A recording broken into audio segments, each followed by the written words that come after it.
Welcome the our channel. Today we how to record Discord audio step by step clearly. To record audio from Discord, you need to follow several steps. First, choose a recording software that suits your needs. Popular options include OBS Studio, Audacity, or Discord-specific recording bots. Download and install your chosen software, if necessary. Open the recording software and configure the audio settings. Set the input device to your microphone and the output device to your speakers or headphones. If you're using OBS Studio, create a new scene. Add an audio input capture source for your microphone. Then add an audio output capture source for Discord audio. For Audacity, simply select the correct input device from the drop-down menu. Next, open Discord and navigate to the server or voice channel you want to record. Ensure that you have permission to record audio in that channel.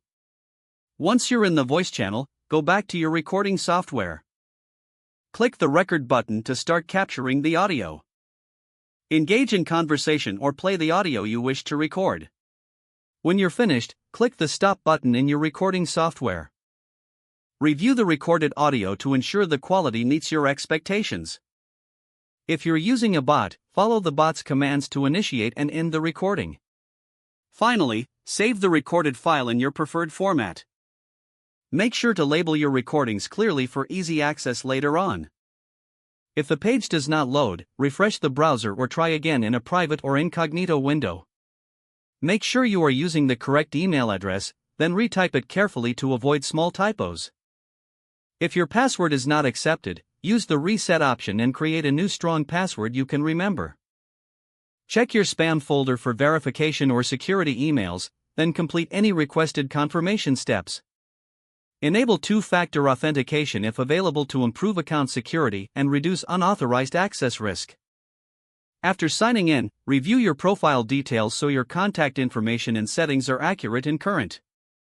If you see an error message, note it down and try again after restarting your device and internet connection. Log out when you finish, especially on shared devices, to keep your account and payment information secure. Don't forget to like this video and subscribe to our channel for more step-by-step tech guides.